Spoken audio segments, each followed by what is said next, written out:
Okay, next up, let's talk about a monopoly.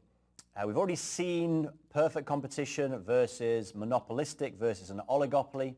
This is the other extreme from perfect competition, the monopoly. In a monopoly, you have barriers to entry. That's the absolute key. So you're able to protect your long-run economic profits. Those barriers to entry could be due to economies of scale. A situation described as a natural monopoly, which we'll mention again very briefly at the end of this reading. But just as an overview, that's a situation where your average total cost curve is downward sloping over your entire range of output. So you would expect for most businesses your long-run average total cost curve to eventually start to rise. In a natural monopoly, that's not the case. It continues to fall, usually due to very high setup costs and very low variable costs. Could be due to a government license, a legal barrier, or the fact you control a given resource that nobody else has. Two price setting strategies that you may have. For the most part, and certainly for most of this reading, we'll think about a single price monopolist. But if you can price discriminate, that is a method a monopolist can use to try and increase their producer's surplus. They're the basic characteristics. Familiar diagram, hopefully. We've seen a few of these already in this reading. So it's our price quantity diagram. And we're going to try and decide where the monopolist will produce. Well, we've seen it several times before. We will assume profit maximization. And profit maximization for a firm will occur where marginal revenue is equal to marginal cost. There's marginal revenue equal to marginal cost. And we'll read up to see the price that will get charged. Remember, just like oligopolies and monopolistic competition, monopolists face a downward sloping demand curve and hence an even steeper downward sloping marginal revenue. So that's a price that we are charging. In this case, average total cost at that point is below price, and the monopolist is making an economic profit, which is sustainable in the long run. Why? Barriers to entry. So that's basic overview of monopolists. Perhaps the most interesting thing in here, though, about monopolists is the idea of price discrimination. So we're going to illustrate it quite nicely with a couple of little numbers. On the left, what about a monopolist without price discrimination? So a single price monopolist. And we have an example here. Absolutely classic, downward sloping demand, even steeper downward sloping marginal revenue. And just to keep things nice and simple, we've got here a constant horizontal marginal cost curve. That's just to make the measurement of the numbers easier. We will choose to produce where marginal cost is equal to marginal revenue. There it is, marginal cost equal to marginal revenue. And clearly we're just making these numbers up. So let's say here, quantity at that point is 80. We read up to the demand curve to get the price, it's 100. So our marginal cost is 70. Price is 100. So that's 30 on 80 units, $2,400 profit for the monopolist. However, if we can price discriminate, then we can potentially, as a monopolist, boost our profits. To be able to price discriminate, we need two identifiable groups with different elasticities, i.e. two groups of consumers who will bear different prices. Secondly, we must be able to prevent resale between those two groups. Good example, pay-per-view events on cable TV. So the last fight, if you can call it that, between Mayweather and Pacquiao. Wasn't much of a fight as it turned out, but anyway. That was going for, I think, somewhere around about $100 if you bought it to watch domestically at home. Anywhere beyond that, and people are going to start thinking twice about paying it. However, if you wanted to buy that and show it in your bar, I don't know the exact price, but I think it was about $2,000 or $3,000 to be able to show it commercially in a bar. Now clearly, Owners of a bar have a different elasticity as regards this fight than you do domestically. They're willing to pay an extra amount because it gets people into the bar. The key is you need those two groups, and because it's a live event, it's pretty easy to stop resale between groups. You see a similar sort of price discrimination with business versus vacation travel, business versus domestic internet, broadband, and so on. So how does it work? If you can start to price discriminate, again, we see here our constant marginal cost, downward sloping demand. But this time, we managed to charge the 50 consumers who are willing to pay it $110. We then manage to charge another 60 consumers here $90. So if you just see that animate again, this first part, 50 consumers pay $110. We then manage to sell another 60, so these extra 60 consumers here, $90. So we actually get two lots of profit. If I can just shade it in for you, this first one here, this is 50 we're selling at 110. That's a profit on each of those of 40. Remember, MC is our marginal cost, 70. So this first block of profit here gives you your first chunk of profit. And then secondly, these extra units that we sell in here, 60, we sell at 90, gives you a profit of 20 on each unit. So what do we have? This first block, that was the 50 units we sold at a profit of 40, the 110 minus 70. And this second block, the extra 60, the 110 minus 50, we sell those units for 90 minus 70, another 1,002. We've managed to boost our profits to 3,002 from only 2,400, which is nice. Obviously that benefits the monopolist, but there is another point that the examiner might ask you and people often miss out on. The fact that a monopolist restricts output and boosts the price causes what economists always hate to see, a deadweight loss. Remember, if we were perfectly competitive with an efficient use of resources or allocation of resources, we would produce where marginal cost equals marginal benefit. We'd be here. So because we're a monopolist, we get the old deadweight loss. Look what happens with price discrimination. That deadweight loss has actually been shrunk.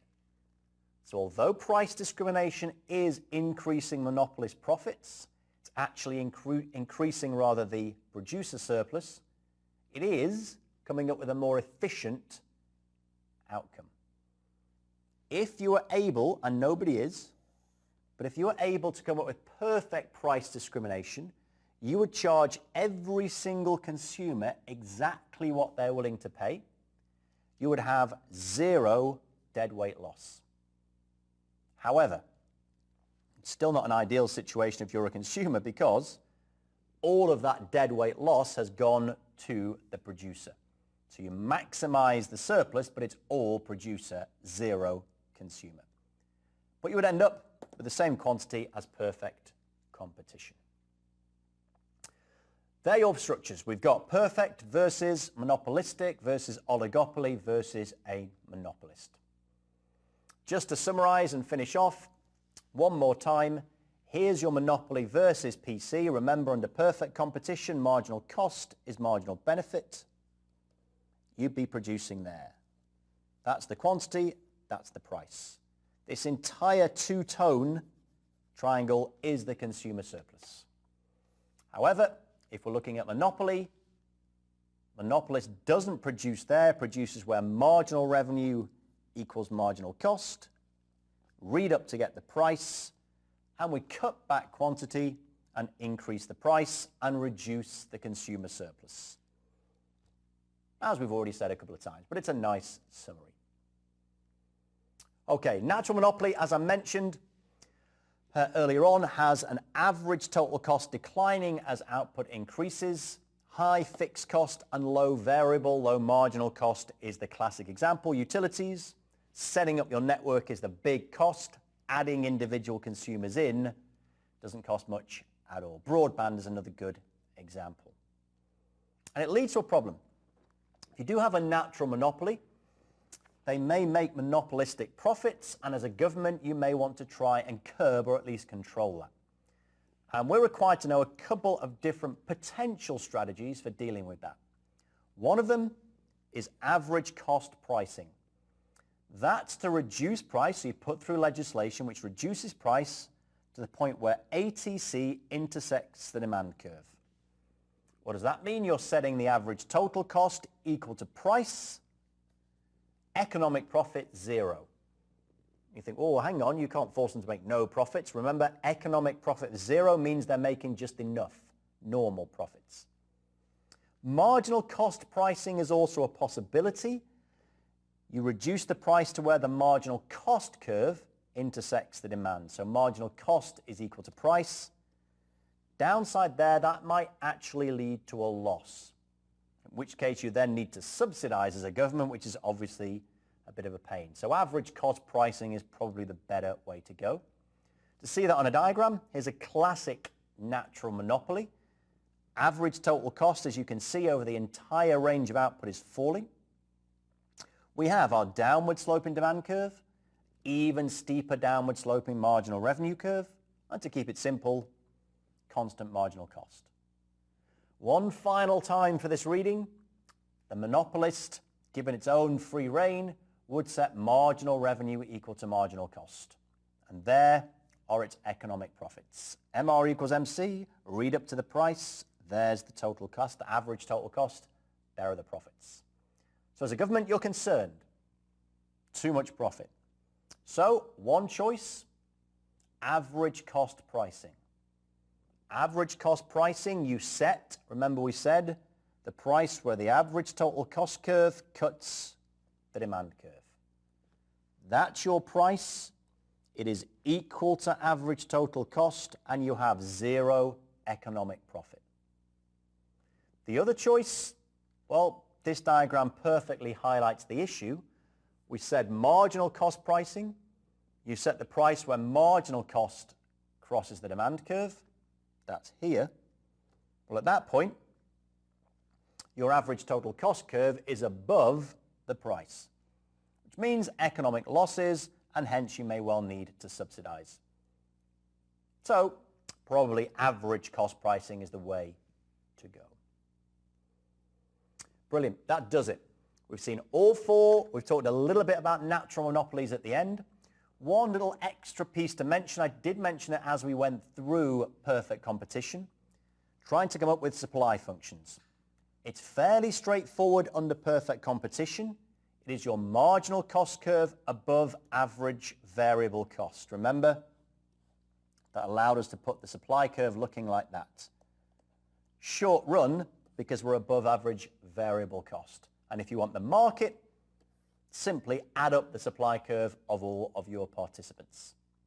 However, it's not quite so easy in monopolistic for an oligopoly or a monopoly. There is no well-defined supply function. So the classic question here is, which of the following market structures can you construct the market supply curve, and how is it done? Well, the answer is you can do it under perfect competition. Under the others, it's very difficult. Supply is determined by where MR crosses MC, then you've got to read back to get the price. Final summary, pricing strategies, just to really hammer this home, under perfect competition. You set MR equal to MC. Why do you do that? Because that will maximize profit. As a bonus, that means that you are also setting marginal cost equal to marginal benefit. The price is marginal benefit. So it is an efficient allocation of resources.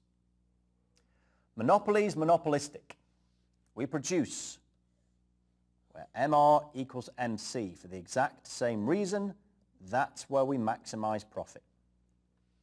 But in this case, we are not setting marginal cost equal to marginal benefit, which means it is not an efficient allocation of resources. But under monopolistic competition, because of the innovation, the brand name, etc., it might be beneficial to society overall. Oligopolies depends. Because of the large degree of interaction, we don't really know. There's several different models, the Nash equilibrium, kink demand curve, and so on. So we have all of our market structures. Key question, all of this is very nice, but how do I identify what I'm actually dealing with? How can I identify whether I have perfect competition, monopolistic, an oligopoly, or a monopoly? Well, a good idea would be to estimate the PED, the price elasticity of demand. Would be great to know, that's the best way to do it, but it's very difficult. Elasticities tend to change, getting the data is very, very difficult. So that's best, but difficult. Hence, concentration ratios are most often used. Much, much simpler, but with drawbacks. We need to look at two concentration measures, the N-firm and Herfindahl-Hirschman. N-firm, first of all, you sum the percentage market shares of the N largest firms in an industry. So, let's say the first 3 firms of an industry together have 30% each. You would say the 3-firm concentration ratio was 90%. Obviously, the higher it is, the more concentrated the industry is. Downside, well, it doesn't take into account barriers to entry, which are a key determinant of the type of structure you're looking at, and it doesn't really get affected by mergers too much. So to try and take account of this second disadvantage, we have the Herfindahl-Hirschman index. Rather than being just the simple N-firm ratio, summing the market shares, this sums the squared market shares. And we actually have cutoffs that are mentioned. These come from, actually in the US, trying to decide whether or not we'll launch an antitrust action. Somewhere between 0.1 and 0.18 is moderately competitive. Above 0.18 is an uncompetitive market. It's more sensitive to mergers than the N-firm. That's the key. And regulators in the US particularly do use it. Downside, it still ignores barriers to entry, and elasticities would be still a better method to use. As I mentioned, one of my favorite readings, 4 structures of the market. You need to know that first slide, all the characteristics, the implications for the pricing strategies, and at the very end, how to measure the concentration.